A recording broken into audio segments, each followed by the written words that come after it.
One unfortunate side effect of the COVID-19 pandemic is that we've become accustomed to the recitation of grim statistics.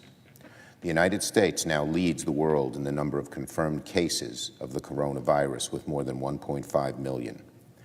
Another 2.4 million workers filed jobless claims this week, joining the more than 38 million Americans who have applied for unemployment assistance since the crisis began.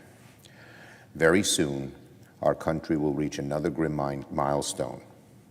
We are fast approaching the day when more than 100,000 American lives will have been lost to COVID-19, the size of a small city, erased from the map. Speaker Pelosi and I have sent a letter to President Trump this morning requesting that the American flag be flown at half-mast on all public buildings on the day the toll reaches 100,000. As families all across this great country mourn the loss of friends, colleagues, and loved ones, flying the flag at half-mast would be a national expression of grief. And, of course, this weekend is also Memorial Day, where we commemorate the so many Americans who through the centuries have lost their lives for our country. And we never forget them. We never forget them. I hope Memorial Day, every American will take a minute amidst this crisis to remember our veterans who have served and made the great sacrifice, and to remember their families as well. Now, in a flash, this disease has washed over our country like a flood, changing nearly every aspect of American society, except perhaps the Republican Senate. If you looked at our activity in the last 3 weeks, you'd hardly know that there was a COVID crisis. Leader McConnell called the Senate back into session 3 weeks ago. In that time, the Republican leadership has not put one bill on the floor of the Senate related to COVID-19. Not one vote on legislation having to do with the COVID-19 in the entire month of May. The House has not been in regular session, but it has voted on much more COVID-related bills this month than the Republican Senate. For Leader McConnell to say that the Senate is working and the House is derelict is the opposite of what happened. The House has passed a major bill dealing with COVID. We have done nothing on this floor to vote on anything about COVID. For Leader McConnell to think we're doing our job by voting for some right-wing judges, by engaging in some sort of show trials to go to pursue conspiracy theories from the far right and even from Russia to besmirch political opponents, past and present, that's not what we should be doing. When Americans look at what the House has done over the last 3 weeks and what the Senate has done over the last 3 weeks, they'll see that the House has done far more on COVID than the Senate because Leader McConnell is not allowing the Senate to focus on the issues we should be focusing on. What little business we have done related to the crisis, oversight hearings in a few committees, required weeks of pressure from Senate Democrats. We had to push and push and push our colleagues to even fulfill their most basic responsibilities, to do a hearing, to do oversight as to whether the money that we passed weeks ago is being spent properly. In the interest of making incremental progress, just incremental progress, Democrats have asked this chamber to consent to smaller measures related to our relief efforts. We asked our colleagues to increase transparency in the small business lending program. We asked to release the unedited CDC guidance to help families, states, businesses, and schools reopen safely. Senate Republicans blocked those ideas. The inaction by Senate Republicans has gotten so bad that even one of my colleagues on the other side doesn't want to adjourn today because his party has done nothing on the coronavirus for an entire month. Leader McConnell has long presided over a legislative graveyard. But in this time of national crisis, when Americans all across the country are desperate for relief, the inaction of Senate Republicans is staggering. Making matters worse, Republicans aren't just ignoring the coronavirus, they're practically sprinting towards focusing on a partisan election instead of us coming together and trying to solve this problem.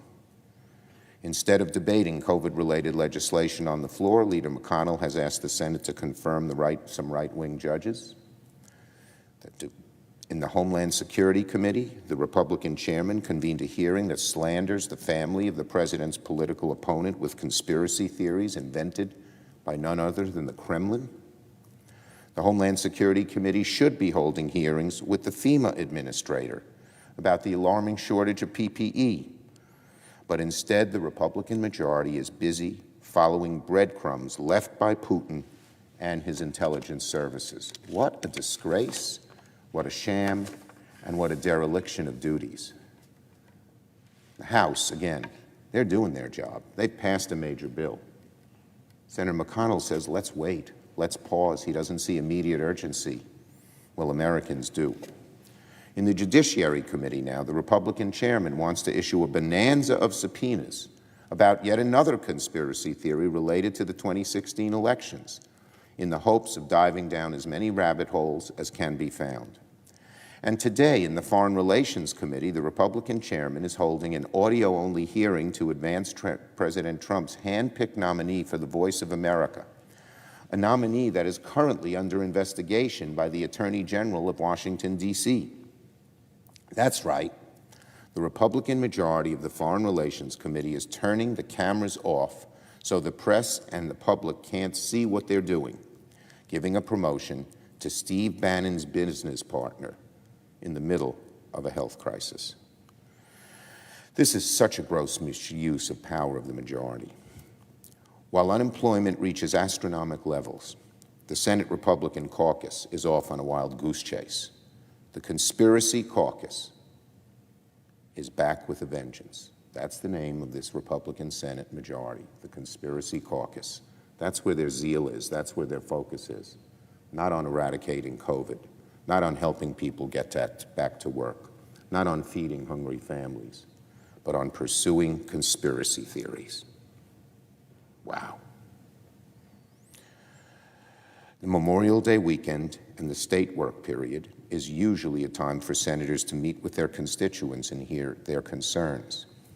In these strange times, we won't be able to do that in person, but we will find ways to hear from the people in our states. And I expect my Republican colleagues will get an earful. The American people should be furious about what Washington Republicans are doing in Congress, and more to the point, what they're failing to do.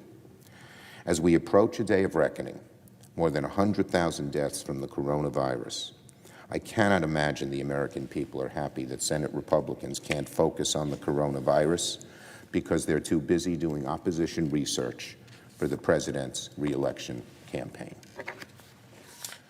On another matter, later today, the Senate will vote on whether to confirm Representative John Ratcliffe to serve as the Director of National Intelligence, which oversees the 17 different agencies, different intelligence agencies. It's one of the most important posts that this chamber is asked to fill. It requires someone with unimpeachable integrity, deep experience, and the independence and backbone to speak truth to power. That's what DNIs, including the previous one, Dan Coates, did. Unfortunately, Mr. Ratcliffe doesn't even come close to meeting that high bar. Earlier this week, I had the opportunity to speak with Congressman Ratcliffe over the phone. I expressed my concerns that his history as a vocal defender of the president cast doubt on his qualifications and credibility. I asked him to simply confirm the unequivocal conclusion of our 17 intelligence agencies that Putin interfered in the 2016 elections to help President Trump. He could not confirm it.